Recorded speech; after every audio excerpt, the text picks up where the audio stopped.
This is how I do my hot chocolate bombs using a silicone mold. I cut it into 6 separate pieces and pour 2 tablespoons of melted chocolate inside.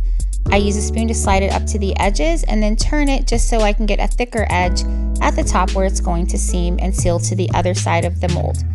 After that, I scrape the excess off and put it in the refrigerator for 3 minutes. Once that's set a little bit, I do it again. I leave the same chocolate that I used before inside the mold and I just slide it around to the edge, thickening it just a little bit more.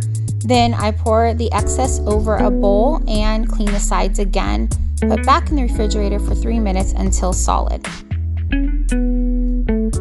Any leftover chocolate is put into a Ziploc or piping bag to use later to drizzle for decoration.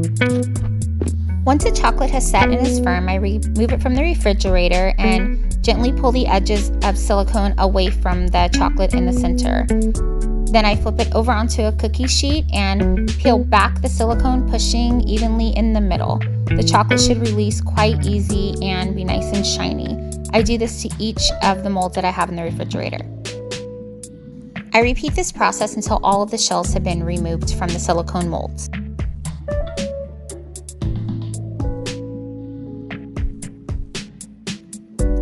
Once I'm finished with this, I use my Wilton melting pot on a medium heat to even out the edges of the shell sides and take any of the excess pieces off that might be a little bit messy.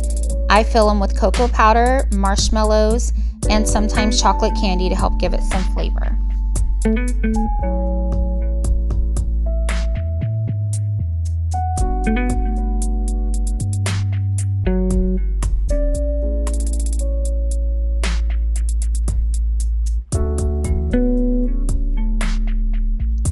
Once I'm finished filling the bottom of the shell, I take the second piece and I do the same thing. I warm it in the melting pot and then I place it on top so the two seams meet together and create one complete sealed seam.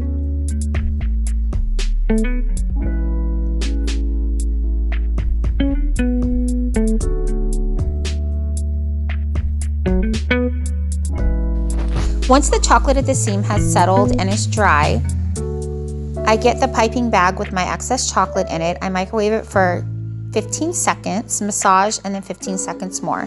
I cut the tip off, just a tiny hole, and I drizzle it above the top of the hot chocolate bomb to make the decoration that I like.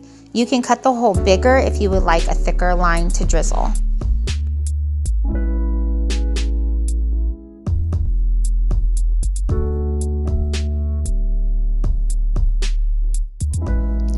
If I'm adding a topping, I'll do a heavier drizzle in the middle where the seam is, just to make sure that I secure it.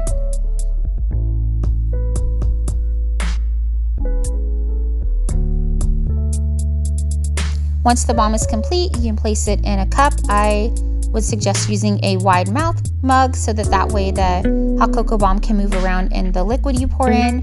And you can use hot coffee, hot milk, hot almond milk, or hot water, whichever you prefer. Then stir and enjoy.